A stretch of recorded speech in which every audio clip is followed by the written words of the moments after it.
ಸುದ್ದಿ ಸೆವೆನ್ ವೀಕ್ಷಕರಿಗೆಲ್ಲರಿಗೂ ನನ್ನ ನಮಸ್ಕಾರಗಳು.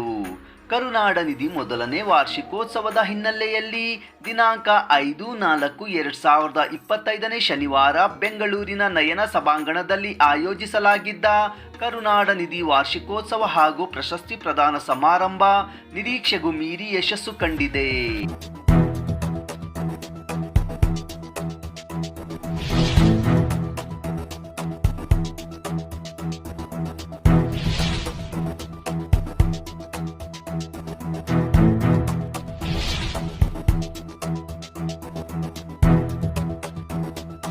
ಹೆಸರಾಂತ ಗಾಯಕಿ ಹಾಗೂ ಸಮಾಜ ಸೇವಕರಾದ ಶ್ರೀಮತಿ ಗೀತಾ ಎಚ್ ಕೈವಾರ, ಶ್ರೀಮತಿ ಪೂರ್ಣಿಮಾ ನಾರಾಯಣ್ ಹಾಗೂ ಜಿ ಕೃಷ್ಣ, ಶ್ರೀ ಸ್ವರೂಪ್ ಮುಂತಾದ ಹೆಸರಾಂತ ಗಾಯಕರುಗಳಿಂದ ಮಧುರವಾದ ಗಾಯನ ಕಾರ್ಯಕ್ರಮವು ಸಭಿಕರನ್ನು ಮಂತ್ರಮುಗ್ನರಾಗುವಂತೆ ರಂಜಿಸಿತು.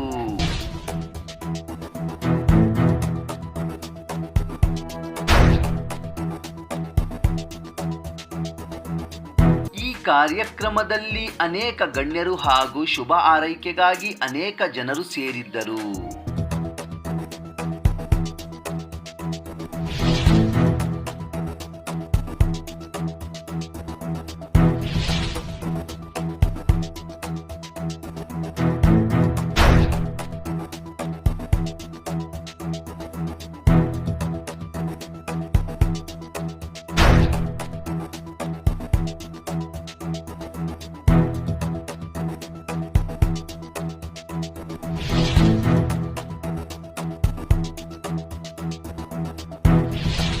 ಶ್ರೀ ಗುರುಭ್ಯೋ ನಮಃ. ಈ ಸ್ಮರಣೀಯವಾದ ಸಮಾರಂಭದ ವೇದಿಕೆಯಲ್ಲಿ ಆಸೀನರಾಗಿರುವ ಎಲ್ಲ ಗಣ್ಯಮಾನ್ಯರೇ, ಸಮಯದ ಅಭಾವ ಇದ್ದಾಗ, ಊಟದ ವೇಳೆ ಆಗ್ತಾ ಇದ್ದಾಗ, ಹಾಗೆ ವೇದಿಕೆ ತುಂಬ ಜನ ಇದ್ದಾಗ ಹೀಗೆ ಒಂದು ವಾಕ್ಯದ ಸಂಬೋಧನೆ ಸೂಕ್ತ ಅಂತ ಅನ್ನಿಸುತ್ತೆ ನನಗೆ. ಬಂಧುಗಳೇ, ನಾನು ಇರಲಿಕ್ಕೆ, ಈ ಕಾರ್ಯಕ್ರಮಕ್ಕೆ ಬರಲಿಕ್ಕೆ ಕಾರಣ ಆದವರನ್ನು ನಾನು ಮೊದಲು ನೆನೀಬೇಕು. ಅವರೇ ಡಾಕ್ಟರ್ ಕೆಂಚನೂರು ಶಂಕರ್ರವರು.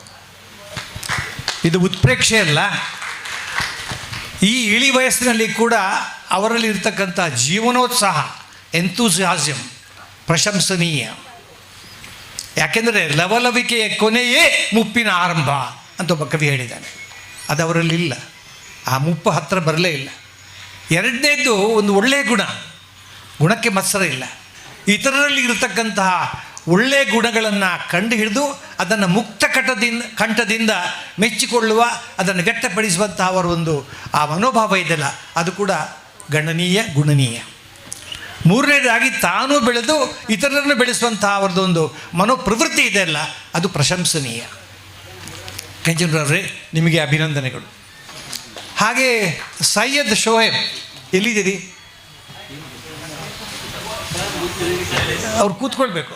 ಸೈಯದ್ ಕೂತ್ಕೊಳ್ಳಿ, ಇವಾಗ ಸೆಂಟ್ರಲ್ ಫಿಗರ್ ಅಲ್ಲಿ ನಂಜಾಗಿ ಕೂತ್ಕೊಳ್ಳಿ.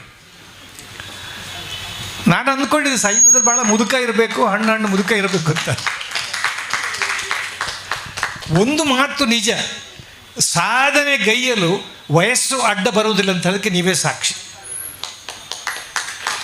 ಆದಿಶಂಕರಾಚಾರ್ಯರು ಬದುಕಿದ್ದು ಕೇವಲ 32 ವರ್ಷ, 4 ಬಾರಿ ಭಾರತವನ್ನು ಪರಿಕ್ರಮಿಸಿದರು. ರಾಷ್ಟ್ರ ವೀರ ವಿವೇಕಾನಂದ ಬದುಕಿದ್ದು ಕೇವಲ 39 ವರ್ಷ. ಸೊ ವಯಸ್ಸು ಮುಖ್ಯ ಅಲ್ಲ, ವರ್ಚಸ್ಸು ಮುಖ್ಯ. ಅದು ನಿಮ್ಮಲ್ಲಿದೆ. ಬಂಧುಗಳೇ, ನನಗೆ ಸಮಯ ಪ್ರಜ್ಞೆ ಇದೆ. ಭಾಷಣಗಾರರಿಗೆ ಬೇಕಾಗಿದ್ದು 5 ಪ್ರಜ್ಞೆಗಳು. ಒಂದು ಸಮಯ ಪ್ರಜ್ಞೆ, ಇನ್ನೊಂದು ಸಂದರ್ಭ ಪ್ರಜ್ಞೆ, ಇನ್ನೊಂದು ಸಭಾ ಪ್ರಜ್ಞೆ, ಮೂರನೇದು ಮೈಕ್ ಪ್ರಜ್ಞೆ, 4ನೇದು ಹಾಸ್ಯ ಪ್ರಜ್ಞೆ. ಅವೆಲ್ಲವೂ ಕೂಡ ನನಗಿದೆ. ಒಂದು ಒಳ್ಳೆಯ ಮಾತಿದೆ ಕನ್ನಡದಲ್ಲಿ, ಅದೇನೆಂದರೆ ಮನೆಗಿಂತ ಮನೆಯ ಬಾಗಿಲು ಚಿಕ್ಕದು, ಬಾಗಿಲಿಗಿಂತ ಮನೆಯ ಬೀಗ ಚಿಕ್ಕದು, ಬೀಗಕ್ಕಿಂತಲೂ ಅದರ ಬೀಗದ ಕೀಲಿಕೈ ಇನ್ನೂ ಚಿಕ್ಕದು. ಅರ್ಥ ಇಷ್ಟೇ, ಗಾತ್ರ ಮುಖ್ಯ ಅಲ್ಲ, ಪಾತ್ರ ಮುಖ್ಯ. ನಾನು ಯಾಕೆ ಈ ಮಾತು ಹೇಳಿದೆ ಅಂದರೆ, ಬಂದಿರತಕ್ಕಂಥವ್ರು ಕೆಲವರು ಯಾದರೂ ಕೂಡ ಸಂಖ್ಯೆ ಮುಖ್ಯ ಅಲ್ಲ, ಸತ್ವ ಮುಖ್ಯ. ನಿಮಗೆ ಅಭಿನಂದನೆಗಳು. ನಾನು ಸೈಯದ್ ಅವರಿಗೆ 3 ಸಲ ಅಭಿನಂದಿಸಬೇಕು. ಇದು ಉತ್ಪ್ರೇಕ್ಷೆ ಅಲ್ಲ. ಒಂದು, ಅವರ ಮನೆಯೊಳಗಿನ ಮಾತು ಉರ್ದು ಅಲ್ವಾ, ಆದರೆ ಮನದೊಳಗಿನ ಮಾತು ಕನ್ನಡ. ನೋಡಿ, ಇದಕ್ಕೆ ಸಾಕಷ್ಟು ಉದಾಹರಣೆಗಳಿವೆ. ಕನ್ನಡವನ್ನು ಪ್ರೀತಿಸಲು, ಕನ್ನಡದ ಸೇವೆ ಮಾಡಲು ಮನೆಯೊಳಗಿನ ಮಾತೇ ಕನ್ನಡವಾಗಿ ಆಗಬೇಕಿಲ್ಲ, ಮನದೊಳಗಿನ ಮಾತು ಕನ್ನಡವಾಗಿದ್ದರೆ ಸಾಕು ಅನ್ನೋದಕ್ಕೆ ಉದಾಹರಣೆಗೆಂದರೆ, ಪ್ರಪ್ರಥಮವಾಗಿ ಕನ್ನಡದಲ್ಲಿ ನಿಘಂಟು ಬರೆದಂಥ Kittel, is a German, not a Kannadiga. ಮೊದಲ ಬಾರಿಗೆ ನಿಘಂಟು ಬರೆದ ಕನ್ನಡದಲ್ಲಿ. ಆಮೇಲೆ ಬೆಂಗಳೂರಲ್ಲಿ ಹೆಣ್ಣು ಮಕ್ಕಳಿಗೆ ಶಾಲೆ ಕಾಲೇಜುಗಳನ್ನು ಪ್ರಾರಂಭಿಸಿ ಇಲ್ಲಿ ಎಲ್ಲ ಕಚೇರಿಗಳಲ್ಲಿ ಕನ್ನಡವನ್ನು ಅನುಷ್ಠಾನ ತಂದವನು ಎ ಬ್ರಿಟಿಷ್ ಆಫೀಸರ್, ರೈಸ್ ಅಂತ. ಹಿ ವಾಸ್ ನಾಟ್ ಎ ಕನ್ನಡಿಗ. ಜ್ಞಾನಪೀಠ ಪ್ರಶಸ್ತಿ ಬೇಂದ್ರೆ, ಅವರ ಮನೆ ಮಾತು ಮರಾಠಿ, ಕನ್ನಡ ಅಲ್ಲ. ಮಾಸ್ತಿ ವೆಂಕಟೇಶ ಅಯ್ಯಂಗಾರ್, GP ರಾಜರತ್ನಂ, TP ಕೈಲಾಸಂ, ಮನೆ ಮಾತು ತಮಿಳು, ಕನ್ನಡ ಅಲ್ಲ. DV Gundappa, DVG, sir Visvesvaraya, Devudu, ಮನೆ ಮಾತು ತೆಲುಗು, ಕನ್ನಡ ಅಲ್ಲ. ಶಿಶುನಾಳ ಶರೀಫಾ, ನಿಸಾರ್ ಅಹ್ಮದ್, ಮನೆ ಮಾತು ಉರ್ದು, ಕನ್ನಡ ಅಲ್ಲ. ನಾಕಸ್ತೂರಿ, ಮನೆ ಮಾತು ಮಲಯಾಳಂ, ಕನ್ನಡ ಅಲ್ಲ. ಮಂಜೇಶ್ವರ ಗೋವಿಂದ ಪೈಗಳು 24 ಭಾಷೆಗಳು ಬಲ್ಲಂಥ ಪ್ರಪ್ರಥಮ ರಾಷ್ಟ್ರದ ಕವಿ, ಅವರ ಮನೆ ಮಾತು ಕೊಂಕಣಿ, ಕನ್ನಡ ಅಲ್ಲ. ಹಾಗೆ ಕಯ್ಯಾರ್ ಕಿಂಜಂಡ್ರೆ, ಖುಷಿ ಹರಿದಾಸ್ ಭಟ್, ಮನೆ ಮಾತು ತುಳು, ಕನ್ನಡ ಅಲ್ಲ. ಇದರ ಅರ್ಥ, ಕನ್ನಡವನ್ನು ಪ್ರೀತಿಸಲು, ಕನ್ನಡದ ಸೇವೆ ಮಾಡಲಿಕ್ಕೆ ಮಾತೃಭಾಷೆ ಕನ್ನಡವೇ ಆಗಬೇಕಾಗಿಲ್ಲ, ಹೃದಯದ ಭಾಷೆ ಕನ್ನಡವಾಗಿದೆ ಸಾಕು ಅನ್ನಂತ ತೋರಿಸ್ಕೊಟ್ಟ. ಒಂದನೇ ಅಭಿನಂದನೆ. ಎರಡನೇದು, ನಾನು ಅವ್ರ ಹತ್ರ ಮಾತಾಡಿದೆ, ಅವರ ಕನ್ನಡ ಶುದ್ಧ ಕನ್ನಡ, ಸರಳ ಶುದ್ಧ ಕನ್ನಡ. ಆದರೆ ಕೆಲವರಿಗೆ ಅಚ್ಚ ಕನ್ನಡಿಗನೀವ, ಸ್ವಚ್ಛ ಕನ್ನಡವಿಲ್ಲ, ಬಾಯಿ ಬಿಟ್ಟರೆ ಸಾಕು ಕನ್ನಡದ ಕೊಲೆಗೈಯುವನಲ್ಲ. ನಮ್ಮ ಬೆಂಗಳೂರಲ್ಲಿ ಕನ್ನಡ ಮಾತಾಡಿದರೆ ಭಾಳ ಕಷ್ಟ ಆಗುತ್ತೆ ಕೇಳಲಿಕ್ಕೆ. ಕೆಲವರು ಪಾಪ ಇವರು ಹೆಮ್ಮೆಯ ಹಾಸನದಿಂದ ಬಂದವರು ಅನ್ನೋಲ್ಲಿ ಅಲ್ಪ ಪ್ರಾಣ ಮಹಾಪ್ರಾಣ ಇಲ್ಲ, ಇವರು ಹೆಮ್ಮೆಯ ಹಾಸನದಿಂದ ಬಂದವರು ಅಂತ ಹೇಳ್ತಾರೆ. ಲಿಂಗಯ್ಯ ಅನ್ನುವರಿಗೆ ಲಂಗಯ್ಯ ಅಂತಾರೆ, ನಿಂಗಯ್ಯನಿಗೆ ನುಂಗಯ್ಯ ಅಂತಾರೆ. ನನಗೊಂದು ಹಿಂದೆ ಒಂದು ಪುಸ್ತಕ ಬರೆದೆ, ನಾನು ನನ್ನ ಮುದ್ದಿನ ಮಡದಿ ಅಂತ. ಅವು ಯಾರಿಗೂ ಒಂದು ಪುಸ್ತಕ ಬೇಕಿತ್ತು. ಆ ದಡ್ಡ ಏನು ಹೇಳಬೇಕಿತ್ತು, ನನಗೊಂದು ಪುಸ್ತಕ ಕಳಿಸಿಕೊಡಿ, ದುಡ್ಡು ಹಾಗೆ ಹೇಳಿಲ್ಲ. ಅವನು ಹೇಳಿದಾನೆ, ಪುತ್ರರೇ, ಇವು 200 ರೂಪಾಯಿ ಕಳಿಸಿದ್ದೇನೆ, ನಿಮ್ಮ ಮುದ್ದಿನ ಮಡದಿಯನ್ನು ಕಳಿಸಿಕೊಡಿ. ಈ ಥರ ಕನ್ನಡದ ಕೊಲೆ ಮಾಡ್ತಾರೆ ಅಲ್ವಾ. ಹೀಗಾಗಿ ಅವರ ಕನ್ನಡ ಕೂಡ ಸ್ವಚ್ಛವಾಗಿದೆ, ಸರಳವಾಗಿದೆ. ಮೂರನೇದು, ಒಂದು ಅದ್ಭುತವಾದ ಮಾತು ಹೇಳ್ತೇನೆ. ದಾರಾ ಬೇಂದ್ರೆಯವರನ್ನು ಯಾರೋ ಒಬ್ಬರು ಕೇಳಿದಂತೆ, ಅಲ್ಲರಿ ಸರ್, ನೀವು ಇಷ್ಟೊಂದು ಕನ್ನಡ ಪ್ರೀತಿ ಮಾಡ್ತಿರಲ್ಲ, ಯಾಕೆ ರೀ ಹಿಂಗಷ್ಟೊಂದು ಪ್ರೀತಿ ಇಲ್ಲ ನಿಮಗೆ, ಯಾಕೆ ರೀ? ಆಗ ಬೇಂದ್ರವ್ರು ಹೇಳ್ತಾರೆ, ತಮ್ಮ, ನನ್ನ ದೇಹವೇ ಕನ್ನಡಮಯ ಅಂತಂದರು. ಅದು ಹ್ಯಾಂಗೆ ರೀ ಸರ್, ಹೇಳ್ರಿ ಅಂತ ಹೇಳಿದ್ದಕ್ಕೆ ಬೇಂದ್ರವ್ರು ಹೇಳ್ತಾರೆ, ನೋಡು, ನನ್ನ ದೇಹದ ಹೆಚ್ಚಿನ ಅಂಗಾಂಗಗಳು ಕನ್ನಡದ ಕ ಶಬ್ದದಿಂದ ಆರಂಭವಾಗಿದೆ. ಹೇಗೆ ಅಂದರೆ, ಕಪ್ಪು ಕೂದಲು, ಕಪಾಲ, ಕೆನ್ನೆ, ಕಿವಿ, ಕತ್ತು, ಕೊರಳು, ಕಂಕುಳು, ಕೈ, ಕಾಲು ಎಲ್ಲ ಕನ್ನಡ ಅಲ್ವಾ? ಅದೇ ರೀತಿ ನಾನು ಧರಿಸಿದಂಥ ಕಪ್ಪು ಕೋಟು ಕನ್ನಡ, ಕಾದಿಂದ ಆರಂಭವಾಗಿದೆ. ನನ್ನ ಕಚ್ಚೆ ಕಾದಿಂದ ಆರಂಭವಾಗಿದೆ, ನನ್ನ ಕರ ಕಾದಿಂದ ಆರಂಭವಾಗಿದೆ. ಹೀಗಾಗಿ ಎಲ್ಲವೂ ಕೂಡ ಕನ್ನಡ. ಅದೇ ರೀತಿಯಲ್ಲಿ ಇವತ್ತಿನ ಈ ಪತ್ರಿಕೆ ಬಿಡುಗಡೆ, ಅದು ಕೂಡ ಕನ್ನಡ ಕಾದಿಂದ ಆರಂಭವಾಗಿದೆ. ಕರುನಾಡ ನಿಧಿ ಅಂತ ಬಂದಿದೆ. ಅದಕ್ಕೋಸ್ಕರ ನಿಮಗೆ 3ನೇ ಅಭಿನಂದನೆ. ಬಂಧುಗಳೇ, ಇವತ್ತಿಲ್ಲಿ 3 ಸತ್ಕಾರ್ಯಗಳು ನಡೀತಾ ಇದೆ. ಒಂದು, ವಾರ್ಷಿಕೋತ್ಸವ. ಮೊನ್ನೆ ಯಾರು ತಮಾಷೆಗೆ ನನ್ನನ್ನು ಕೇಳಿದರು, ಡಾಕ್ಟ್ರೇ, ಈ ಜೀವನ ಅಂದರೆ ಏನು, 10 ಮಾತಲ್ಲಿ ಹೇಳಿ. ನಾನು ಹೇಳಿದೆ, ನೋಡ್ರಿ, ಹುಟ್ಟುವಾಗ ಸಂತೋಷದ ಕೂಟ, ವರ್ಷ 1ಕ್ಕೆ ಕೊಂಡಾಟ, 10 ವರ್ಷಕ್ಕೆ ಹುಡುಗಾಟ, 20 ವರ್ಷಕ್ಕೆ ಹಾರಾಟ, 30 ವರ್ಷಕ್ಕೆ ಮದುವೆಯ ಸನ್ನಾಟ, 40 ವರ್ಷಕ್ಕೆ ಸಂಸಾರದ ಜಂಜಾಟ, 50 ವರ್ಷಕ್ಕೆ ಹೋರಾಟ, 60 ವರ್ಷಕ್ಕೆ ಆರಂಭವಾಯಿತು ರೋಗಗಳ ಕಾಟ, 70 ವರ್ಷಕ್ಕೆ ಬದುಕಿ ಉಳಿಯುವ ಜಗ್ಗಾಟ, 80 ವರ್ಷಕ್ಕೆ ಟಾಟ, ನಮ್ಮ ಲೆಕ್ಕದಲ್ಲಿ ವೈಕುಂಠ ಸಮಾರಾಧನೆ ಊಟ, ಇದು ಜೀವನ ಅಂತ ಅಂದಿದ್ದೆ. ಆದರೆ ಇದು ಹಾಗಲ್ಲ ಸರ್. ನಿಮ್ಮ ಈ ಒಂದು ವಾರ್ಷಿಕೋತ್ಸವ ಅಂದರೆ ಅದು ವರ್ಷದ ಹಬ್ಬ, ಹರ್ಷದ ಹಬ್ಬ. ಭಾಳ ಸಂತೋಷವಾಗಿದ್ದು, ಯಾಕೆಂದರೆ ಒಂದು ಮಗುವನ್ನು ಹೆರುವುದು ಕಷ್ಟ ಇರ್ಬೋದಾದರೆ, ಹೆತ್ತ ಮಗುವನ್ನು ಸಾಕಿ ಸಲಹಿ ಬೆಳೆಸಿ ಓರ್ವ ಸಭ್ಯ ಸಂಭಾವಿತ ಸುಶಿಕ್ಷಿತ ಸುಸಂಸ್ಕೃತ ವ್ಯಕ್ತಿಯಾಗಿ ಮಾಡೋದು ಅಷ್ಟು ಸುಲಭದ ಕೆಲಸ ಅಲ್ಲ. ಅದೇ ರೀತಿಯಲ್ಲಿ ಒಂದು ಗಿಡವನ್ನು ನಡುವುದು ಕಷ್ಟ, ಅದನ್ನು ನಟ್ಟ ಕಡವನ್ನು ಅದಕ್ಕೆ ಕಾಲಕ್ಕೆ ಆಹಾರ ಗೊಬ್ಬರ ಬೆಳೆಸಿ ಅದನ್ನು ದೊಡ್ಡ ವೃಕ್ಷವಾಗಿ ಮಾಡೋದು ದೊಡ್ಡ ಕೆಲಸ. ಅಂತೆ ನಿಮ್ಮ ಈ 1 ವರ್ಷದ ಈ ಸಾಧನೆಯಲ್ಲಿ ಈ ನಿಮ್ಮ ಕರುನಾಡ ನಿಧಿ ಪತ್ರಿಕೆ, ವಾರ ಪತ್ರಿಕೆ, ಅದು 100 ಕಾಲ ಬಾಳಲಿ. ಆ 100 ಕಾಲ ಬಾಳಲಿ ಅಂತ ನಾವು ಎಲ್ಲರೂ ಕೂಡ ಈ ಸಂದರ್ಭದಲ್ಲಿ ಅದಕ್ಕೆ ಶುಭವನ್ನು ಹಾರೈಸ್ತಾ ಇದ್ದೇವೆ. ಇನ್ನು ಎರಡನೇದಾಗಿ ದತ್ತಿ ಕರುನಾಡ ನಿಧಿ ಪ್ರಶಸ್ತಿ ಪ್ರದಾನ. ನಾನು ಮೊನ್ನೆ ಕೂಡ ಹೇಳಿದ್ದೆ, ಯಾಕೆಂದರೆ ಸಮಾಜದಲ್ಲಿ ಪಂಡಿತರನ್ನು, ವಿದ್ವಾಂಸರನ್ನು, ಸಮರ್ಥರನ್ನು, ಸಾಧಕರನ್ನು, ಸಮಯ ಸಾಧಕರನ್ನೆಲ್ಲ ಅವರನ್ನು ಹುಡುಕಿ ಅವರನ್ನು ಪುರಸ್ಕರಿಸುವುದು ಒಂದು ಸದ್ಗುಣ, ಸತ್ಕಾರ್ಯ, ಸಂಪ್ರದಾಯ. ಹೀಗೆ ಮಾಡುವುದರಿಂದ ಅವರನ್ನು ನಾವು ಪ್ರೇರೇಪಿಸಿದಾಗುತ್ತೆ. ಹಾಗೆ ಸಾಧನೆ ಮಾಡಿದವರಿಗೆ ಅವರಿಗೆ ಒಂದು ಸ್ಫೂರ್ತಿಯಾಗುತ್ತೆ. ಅಂಥ ಕೆಲಸ ನಡೀತಾ ಇದೆ. ನನಗೆ ಭಾಳ ಸಂತೋಷವಾಗಿದ್ದು ಇವತ್ತಿನ ನಿಮ್ಮ ಪ್ರಶಸ್ತಿ ಪ್ರದಾನದ ವಿಚಾರದಲ್ಲಿ ನೀವು ಜಾತಿ ಲೆಕ್ಕಾಚಾರವನ್ನು ಇಟ್ಟುಕೊಳ್ಳಿಲ್ಲ. ಅದೇ ನಿಜವಾದಂತಹ ದೊಡ್ಡ ಗುಣ. ಯಾಕೆಂದರೆ ಜಾತಿ ನಮ್ಮ ಆಯ್ಕೆ ಅಲ್ಲ ಸರ್.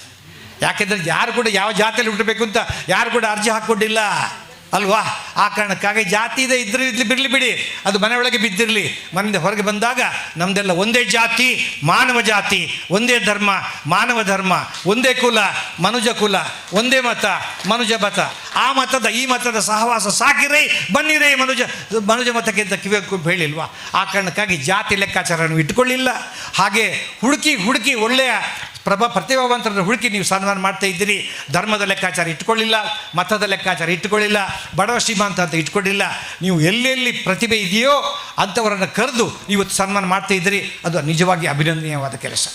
ಆದರೆ ಆ ಪ್ರತಿಭಾವಂತರಿಗೆ ಒಂದು ಕಿವಿ ಮಾತು ನಂದು, ಅದೇನೆಂದರೆ ಈ ಒಂದು ಸನ್ಮಾನ ಅಂದರೆ ಅದರ ಅರ್ಥ ಏನಂದರೆ ಅಪ್ಪ ನೀನು ಇದುವರೆಗೆ ಮಾಡಿದ್ದು ಚೆನ್ನಾಗಿದೆ, ಆದರೆ ಇನ್ನೂ ಮಾಡಬೇಕಾಗಿದ್ದು ಬಹಳ ಇದೆ. ಸಾಧಿಸಿದುದು ಕೈಯಗಲ, ಸಾಧಿಸಬೇಕಾಗಿದ್ದು ಜಗದಗಲ ಅನ್ನುವಂಥ ಸಂದೇಶ ಆ ಪ್ರಶಸ್ತಿ ಹಿಂದೆ ಇದೆ. ನಂಬರ್ 1.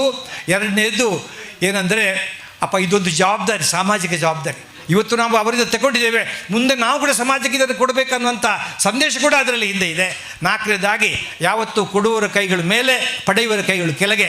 ಆ ಕಾರಣಕ್ಕಾಗಿ ಎಲ್ಲ ಪ್ರಶಸ್ತಿಗಳನ್ನು ಪ್ರಶಸ್ತಿ ಪುರಸ್ಕೃತರು ಅತ್ಯಂತ ದೈನ್ಯತಾ ಭಾವದಿಂದ, ಕೃತಜ್ಞ ಭಾವದಿಂದ ಸ್ವೀಕರಿಸಬೇಕು ಅನ್ನುವಂಥದ್ದು ನನ್ನ ಕಳಕಳಿಯ ಮಾತು. ಬಂಧುಗಳೇ, ಯಾಕೆಂದರೆ ಇನ್ನೂ ಸಮಯದ ಇದೆ, ಎಲ್ಲರೂ ಮಾತಾಡಬೇಕು. ಆ ಕಾರಣಕ್ಕಾಗಿ ಒಂದೇ ಮಾತಲ್ಲಿ ಮುಗಿಸ್ತೇನೆ. ಅದೇನೆಂದರೆ ನಮಗೆ ನೋಡಿ, ನಾವು ನಮ್ಮ ಸಂತೋಷವನ್ನು ಹೇಗೆ ವ್ಯಕ್ತಪಡಿಸ್ಬೋದು? 2 ರೀತಿಯಲ್ಲಿ ವ್ಯಕ್ತಪಡಿಸ್ಬೋದು. ಒಂದು ನಗುವಿನ ಮೂಲಕ, ಇನ್ನೊಂದು ಚಪ್ಪಾಳೆಯ ಮೂಲಕ ಅಲ್ವಾ? ಈ ಚಪ್ಪಾಳೆ ಕೊಡುವುದರಿಂದ 5 ಲಾಭಗಳಿವೆ. ಒಂದು ಏನೆಂದರೆ ಅದು ನೀವು ತಟ್ಟಿದ್ದು ನಿಮ್ಮ ಕೈಗಳನ್ನಲ್ಲ, ಅವರ ಬೆನ್ನನ್ನು. 2ನೇದು ನಿಮ್ಮ ಟೆನ್ಷನ್ ಸ್ವಲ್ಪ ಕಡಿಮೆ ಆಗುತ್ತೆ ಕೈ ಚಪ್ಪಾಳೆ ತಟ್ಟುವುದರಿಂದ, ಹೆಲ್ತ್ಗೆ ಒಳ್ಳೆಯದು. 3ನೇದು ನಿಮ್ಮ ಕೈಗಳಿಗೆ ಒಂದು ಎಕ್ಸರ್ಸೈಸ್ ಆಗುತ್ತೆ, ಕೂತಿರ್ಬೇಕಲ್ಲ ಹೀಗೆ. 4ನೇದು ಏನಪ್ಪ ಅಂದರೆ ಈ ಸಭಾಂಗಣದಲ್ಲಿ ಅದರ ಶ್ರೀಮಂತಿಕೆಯನ್ನು ಹೆಚ್ಚಿಸುತ್ತದೆ, ಇಲ್ಲವಾದರೆ ಅದೊಂದು ಶೋಕ ಸಂತಾಪ ಸಜ್ಜಿಸುವುದ ಇರ್ಬೋದು. 5ನೇ ಲಾಭ ಅಂದರೆ ಸೊಳ್ಳೆಗಳಿದ್ದರೆ ಸೊಳ್ಳೆಗಳ ನಾಶ ಆಗುತ್ತೆ. ಆ ಕಾರಣಕ್ಕಾಗಿ ನನ್ನನ್ನು ಮೊನ್ನೆ ಯಾರು ಕೇಳಿದರು, ಡಾಕ್ಟ್ರೇ ಪ್ರಕೃತಿ, ವಿಕೃತಿ, ಸಂಸ್ಕೃತಿ ಏನು ವ್ಯತ್ಯಾಸ? 10 ಮಾತಲ್ಲಿ ಹೇಳಿ. ಆ ಮಾತನ್ನು ಹೇಳಿ ನಾನು ಮಾತನ್ನು ಮುಗಿಸುತ್ತೇನೆ. ಅದೇನೆಂದರೆ ನೋಡಿ, ಇಲ್ಲಕ್ಕೆ ಚಪ್ಪಾಳೆಗೆ ಟೈಮ್ ಇದೆ. ಅದೇನೆಂದರೆ ನೋಡಿ, ಜ್ಯೋತಿ ಪ್ರಕೃತಿ, ಜ್ವಾಲೆ ವಿಕೃತಿ.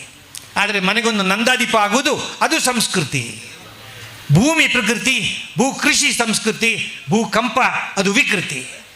ನೀರು ಪ್ರಕೃತಿ, ನೆರೆ ವಿಕೃತಿ, ನೀರಾವರಿ ಅದು ಸಂಸ್ಕೃತಿ.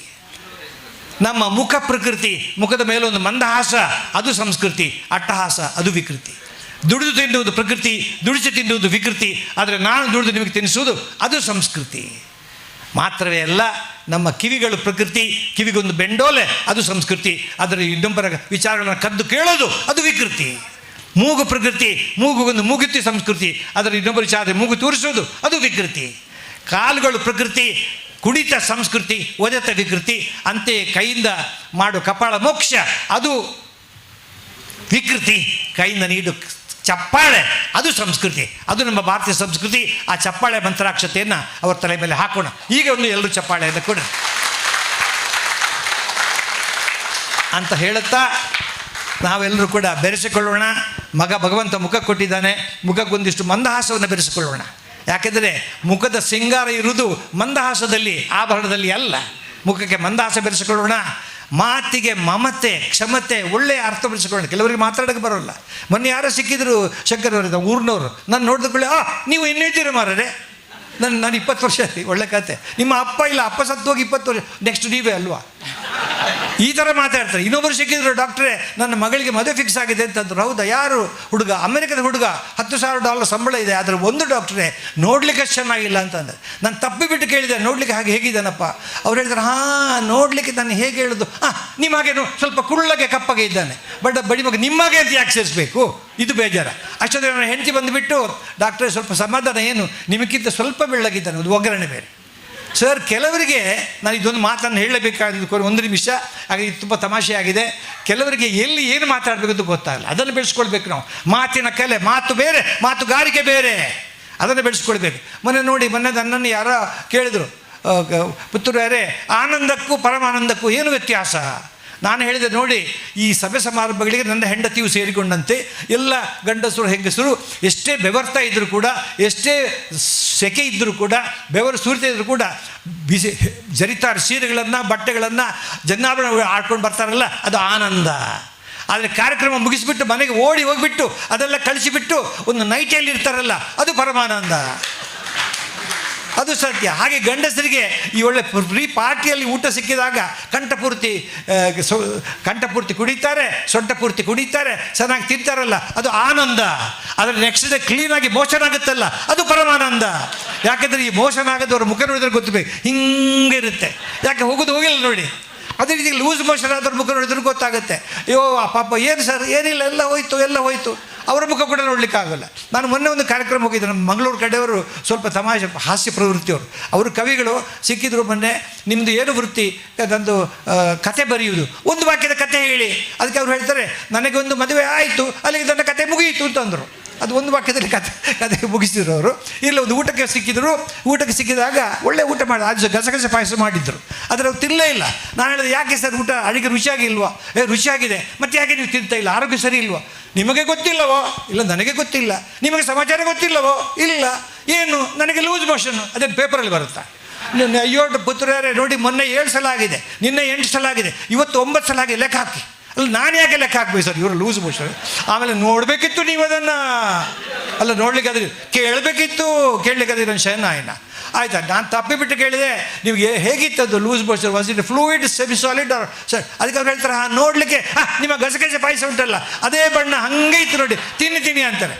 ನಮ್ಮ ಮಾತು ಇಷ್ಟೇ, ನಾವು ಎಲ್ಲಿ ಏನು ಮಾತಾಡಬೇಕು ಅನ್ನೋದು ಗೊತ್ತಿರಬೇಕು, ಅದು ಮಾತು ಚೆನ್ನಾಗಿರಬೇಕು. ಅದೇ ರೀತಿಯಲ್ಲಿ ಬಂಧುಗಳೇ, ಮಾತಿಗೆ ಮಮತೆ ಬೆಳೆಸೋಣ, ಸಂಬಂಧಗಳಿಗೆ ಸೌಹಾರ್ದತೆ, ವಿದ್ಯೆಗೆ ವಿನಯ, ವಿದ್ಯಾ ದದಾತಿ ವಿನಯಂ ಅಂತ ಹೇಳುತ್ತಾ, ಶಿಕ್ಷಣಕ್ಕೆ ಸಂಸ್ಕಾರ ಬೆಳೆಸ್ಕೋಣ. ಅದೆಲ್ಲ ಬೆಳೆಸ್ಕೊಂಡು ನಾನು ಕೊನೆಯದಾಗಿ ದೇವರ ಹತ್ರ ಕೇಳೋದಿಷ್ಟೇ, ನಮಗೆಲ್ಲ ಸೇರ್ತಕ್ಕಂಥ ಎಲ್ಲರಿಗೂ ಕೂಡ ಕೈಗೊಂದು ಕೆಲಸ ಇರಲಿ, ಹೊಟ್ಟೆ ತುಂಬ ಊಟ ಸಿಗಲಿ, ಮನೆ ತುಂಬ ಶಾಂತಿ ಇರಲಿ, ಎದೆ ತುಂಬ ಪ್ರೀತಿ ಇರಲಿ, ತಲೆ ತುಂಬ ಬುದ್ಧಿ ಇರಲಿ, ಬುದ್ಧಿ ಮಾತ್ರ ನೆಟ್ಟಗಿರಲಿ. ಜಯವಾಗಲಿ. ನಮಸ್ಕಾರ. ಗುರುಗಳಿಗೆ ಮತ್ತೊಮ್ಮೆ ಜೋರಾಗಿ ಚಪ್ಪಾಳೆಯನ್ನು ತಟ್ಟಿ. ಭಾಳ ಅದ್ಭುತವಾದಂಥ ಮತ್ತು ಸಂದೇಶ ನೀಡತಕ್ಕಂಥ ಒಂದು ವಿಚಾರಗಳನ್ನ ಅವ್ರು ತಿಳಿಸ್ಕೊಟ್ಟಿದ್ದಾರೆ. ಇನ್ನೂ ಅವ್ರದ್ದು ಏನಂದರೆ ಕೇಳಬೇಕು, ನಾವು ಸಮಯ ಇಲ್ಲ, ಇವತ್ತು ಗಣ್ಯರೇ ಜಾಸ್ತಿ ಇರೋದ್ರಿಂದ ಕೆಲವು ಜನ ಮಾತಾಡಬೇಕಾಗಿದೆ. ಗುರುಗಳ ಭಾಷಣ ಕೇಳ್ತಾ ಇದ್ದರೆ ನಾವು ಮೈ ಮರೆತು ಬಿಡ್ತೇವೆ. ಅಂಥ ಅದ್ಭುತವಾದ ಚಿಂತನೆಗಳನ್ನು, ಅದ್ಭುತವಾದ ಸಂದೇಶನ ಕೊಟ್ಟಿದ್ದಾರೆ. ದ ರಾ ಬೇಂದ್ರೆ ನೆನೆಸ್ಕೊಂಡಿದ್ದಾರೆ. ದ ರಾ ಬೇಂದ್ರೆ ಅವ್ರಿಗೆ ಹೇಗೆ ಹೇಳ್ತಾ ಇದ್ರು ವಿಚಾರಗಳಂತಂದರೆ, ನಾವು ಸಾಧನೆ ಮಾಡೋದಕ್ಕೆ ಏನಾದರೂ ಹೊರಟ್ರೆ ಜನ ನಮಗೆ ಹುಚ್ಚ ಅಂತ ಕರಿಬೇಕು ಅಂತ. ಸಾಧನೆ ಮಾಡೋದಾದ ಮೇಲೆ ನಮ್ಮ ಸಾಧನೆ ನೋಡಿ ಜನ ಹುಚ್ಚರಾಗಬೇಕು. ಅಂಥ ಒಂದು ಸಾಧನೆ ಹೆಜ್ಜೆ ನಾವು ಹಾಕಬೇಕಾಗಿದೆ. ಅಂಥ ವಿಶೇಷವಾದ ನುಡಿಗಳನ್ನು ಗುರುಗಳು ನಮ್ಗೆ ತಿಳಿಸ್ಕೊಟ್ಟಿದ್ದಾರೆ. ಜೋರಾಗಿ ಚಪ್ಪಾಳೆ ತಟ್ಟೋದ್ರ ಮೂಲಕ ಅವ್ರಿಗೆ ವಂದನೆಗಳನ್ನ ಸಲ್ಲಿಸೋಣ.